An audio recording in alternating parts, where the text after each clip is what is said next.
bonjour, j'espère que vous allez super bien parce que moi ça va super bien. C'est seulement la chaleur. Il fait une chaleur, genre on se retrouve à 31 degrés. J'ai l'impression parfois d'être au nord. Parce que c'est au nord du Cameroun. Donc j'ai l'impression d'être parfois au nord. Mais seulement la chaleur d'ici là. La chaleur d'ici est sec en fait. Ça t'entre dans les os. C'est la différence avec la chaleur qu'on a au Cameroun en fait. J'ai envie, mon but dans cette prochaine mois, c'est de partir au Cameroun. J'ai besoin de rentrer au pays. Et ça arrive à toutes les personnes qui vivent à l'étranger. On appelle ça se ressourcer en réalité. Et j'ai besoin de me ressourcer au maximum. J'ai besoin de rentrer chez moi parce que je suis fatiguée d'être dans ce pays. Je vais rentrer en vacances, c'est clair, c'est pas pour y retourner vivre pour l'instant. Parce que je vais retourner chez moi, c'est qui est sûr. Mais j'ai besoin de rentrer, me ressourcer vraiment et ouais. Donc, c'est que le Cameroun me manque énormément. Ma maison me manque, ma maman me manque, ma famille me manque, voilà. Et donc, c'est ce que je vais faire. Donc, aujourd'hui, j'ai décidé de faire une recension en me faisant les ongles. Mais en fait, c'est pas une recension, en fait. C'est parce que hier soir, parce qu'en général, j'aime regarder des films sur Netflix. Parfois sur Netflix, parfois sur Viso. Donc, j'ai beaucoup de plateformes de films que j'aime bien, sur lesquelles je regarde des films. Beaucoup de plateformes sur lesquelles je regarde des films à la base. Et j'ai vu une mini-série sur Netflix hier. C'était une mini-série nigérienne, c'était pas une mini-série camerounaise. La raison même pour laquelle, entre parenthèses, la raison pour laquelle je fais pas des recensions, je ne fais pas des recensions constamment aussi. En fait, je fais la recension au feeling, c'est-à-dire, je fais la recension au niveau d'émotion, d'intérêt que je perçois, je reçois d'un contenu. Si je vois un film ou une série camerounaise qui me donne pas beaucoup d'émotions, que l'émotion soit positive ou négative. Dès le moment que j'ai une émotion, en fait, qu'elle soit positive ou négative, je fais la recension parce que je veux comprendre pourquoi j'ai cette émotion. Je veux comprendre, en fait, toutes les raisons, que ce soit technique, que ce soit professionnels qui ont permis à ce que j'ai cette émotion pour pouvoir en fait cataloguer et par la suite probablement utiliser et comprendre d'autres contenus et analyser d'autres contenus. En fait, c'est en fait ça. Et depuis un certain temps, en fait, je trouve rien sur qui me plaise du point de vue du cinéma camerounais. Il n'y a pas grand chose. Il y a vraiment pas du tout quelque chose qui me plaise, qui me dit. Et en ce moment, je suis à la maison, hein. Parce que depuis, je travaille tous les jours et consomme en ce moment, je suis à la maison. Donc, je ne trouve absolument rien qui me plaise vraiment. C'est la raison pour laquelle je ne fais pas de recension. Mais hier, j'ai vu cette mini-série, c'était sur Netflix. Et ça parlait en fait ça s'appelle Blood Sisters. Et c'est une série qui arrive du Nigeria. Alors, l'histoire n'est pas, je vais pas non plus dire que l'histoire n'est pas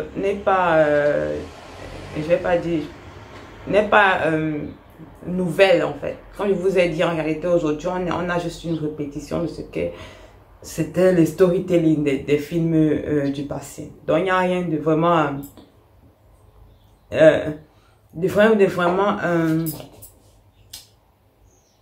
on dit comment, je vais dire transcendant. Il n'y a rien de vraiment transcendant du point de vue storyline, la ligne d'écriture au niveau de l'écriture du script.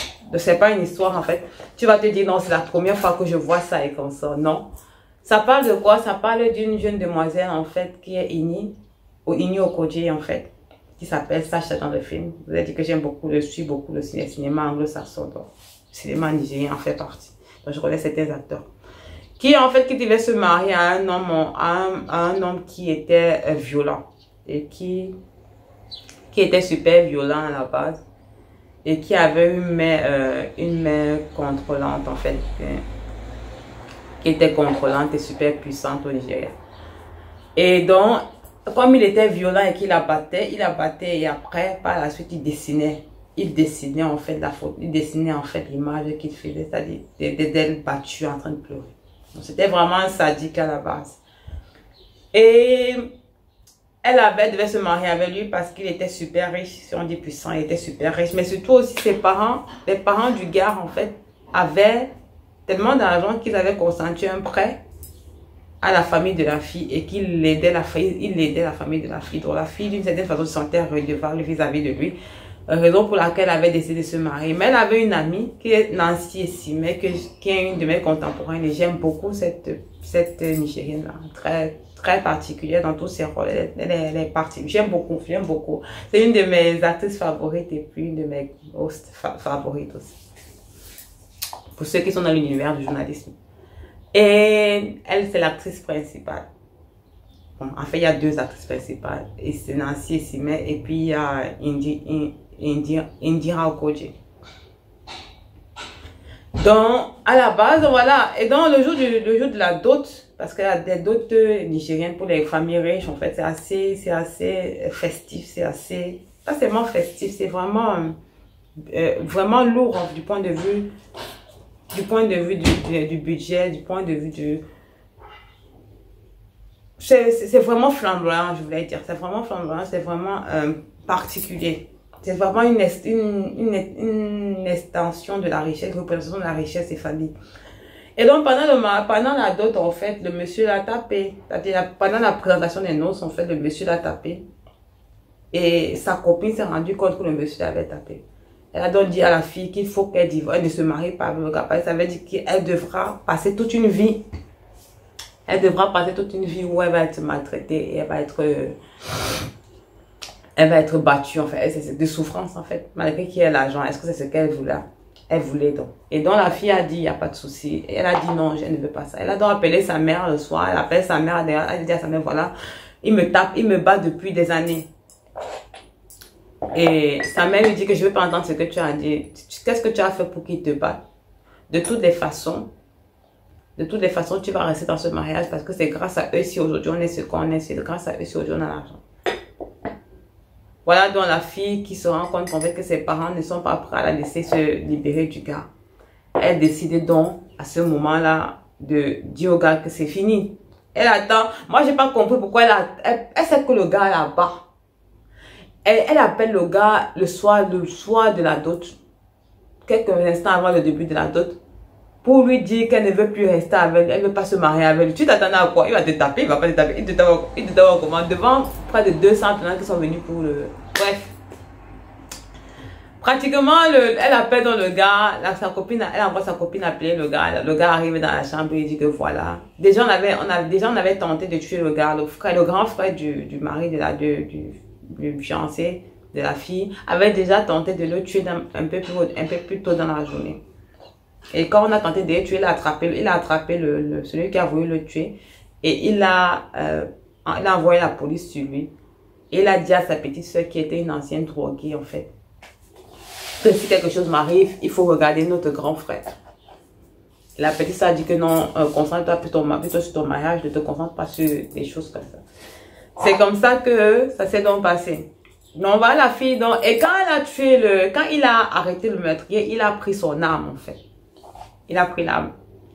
Il a gardé ça sur lui. Donc quand la fille l'appelle le matin, quand la fille l'appelle le soir avant, quelques heures avant le début de la cérémonie, pour lui dire que voilà, je ne veux plus t'épouser, le gars commence à la taper. Il veut donc l'étrangler. C'est là où maintenant Nancy Esime, qui est la copine de la mariée, arrive dans la salle, elle le voit en train de vouloir tuer la fille. Parce qu'il a tapé la fille, il veut la tuer maintenant. C'est là maintenant la fille, Nancy prend un bois, une sculpture en fait pour le taper. Il se retourne aussi, lui donne des coups, commence à la taper aussi, tape aussi Nancy, il dit qu'il va les tuer tous les deux. Maintenant quand elle l'a tapé sur lui avec un meuble en fait en bois, une sculpture en bois en fait, quand elle a tapé sur lui, l'arme qu'il avait, l'arme du tueur qui a essayé de le tuer plus tôt dans la journée, est tombée de la poche en fait de son pantalon. Et Nancy a pris l'arme, elle l'a tiré sur lui, c'est fait qu'il est décédé. Là maintenant, il fallait maintenant cacher le corps et tout ce qui va avec. Donc c'était pratiquement, c'est un peu ça l'histoire. Et moi j'ai aimé cette histoire, c'est pas, comme je disais, c'est pas une histoire, je veux dire, pour ceux qui sont des cinéphiles, en fait, c'est pas une histoire, vous allez dire que non, je n'ai jamais vu cette histoire, non. Mais c'est comment ça a été raconté, en fait. C'est tellement beau. C'est-à-dire, il y a une réadaptation, c'est ça que je dis, c'est tout ce que je dis, c'est ça qu'on appelle une vraie réadaptation en utilisant la culture, en fait, comme point d'ancrage, en fait. Dans ce film, vous verrez, Le langage déjà, vous savez que c'est un point sur lequel je parle énormément, mais le langage utilisé, ils utilisent le Yoruba, ils utilisent les langues vernaculaires nigériennes. C'est-à-dire, 80% du film utilise les langues vernaculaires. Quand je parle des langues vernaculaires, je vais dire ce qu'on nous appelle, on nous a dit que c'est le patron. Non, ce sont les langues vernaculaires en fait. Ils utilisent les langues vernaculaires. Ils utilisent la représentation culturelle en fait. Vous verrez même dans une partie du film là où il y a tout un festival culturel à l'intérieur du film. C'est-à-dire, c'est vraiment un mix entre le moderne et le nigérien. Vraiment, j'appellerais ça le nigériano moderne. Parce qu'il y a vraiment un mélange de culture.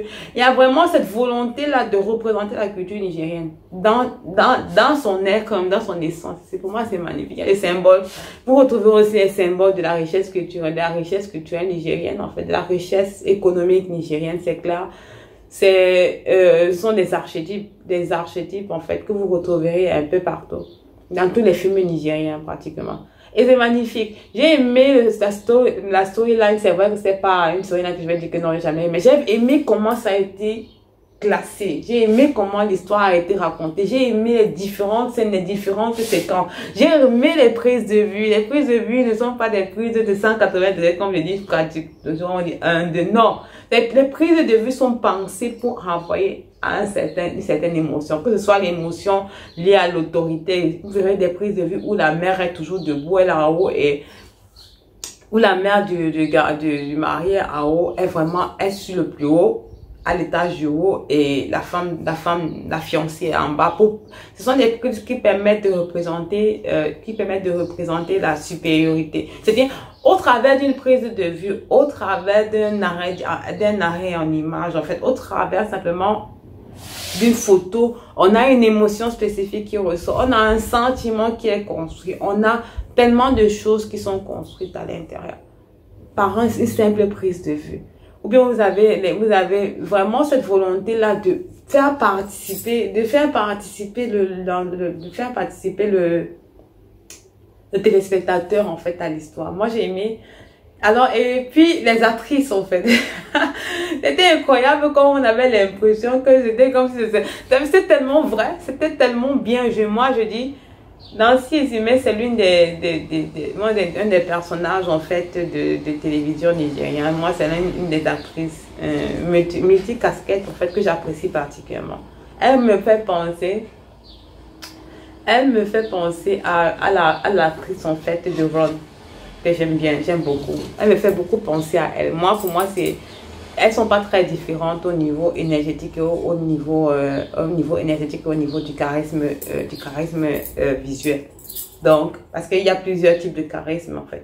Quand je parle de charisme, c'est simplement l'énergie que l'on renvoie lorsqu'on est en présence d'une personne. Vous aurez des charismes positifs, vous aurez des charismes négatifs, vous aurez des charismes visuels, parce que c'est un charisme que vous avez, c'est une énergie que vous avez la possibilité de transporter même à l'écran, au niveau des caméras.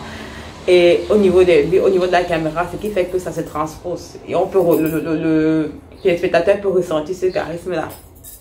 Pour ceux qui ont une certaine sensibilité à ce genre de choses. Et donc, c'est ça qui fait à ce que je l'aime beaucoup. En fait, un beau charisme, un charisme positif, un charisme visuel très, très, très important. Et voilà. Autre chose, j'ai parlé. Ah, mais c'était tellement bien fait que je vous invite à regarder ce film. Hein. C'était vraiment bien fait. Vous verrez qu'il y a même dans les bagarres. Alors, d'habitude, dans les films d'hygiène, les bagarres que je vois, ça dit, c'est comme un ralenti. Je te donne un coup. Il y a le ralenti du coup qu'on donne. Et il y a le ralenti du coup qu'on reçoit. Tellement c'est mal fait. Après, il y a les films d'hygiène, je regarde et je dis que, mais qu'est-ce qu'on va manger? Oui, mais là-bas, tout était bien. C'est-à-dire, tout était construit, tout était mis en place comme un puzzle, en fait. C'est pour ça que j'ai aimé ce film-là. J'ai tellement aimé ce film-là. J'ai vu toute la mini-série, j'ai fini hier jusqu'à 3 h du matin. Moi, je sais que non, c'est trop beau, c'était trop bien fait.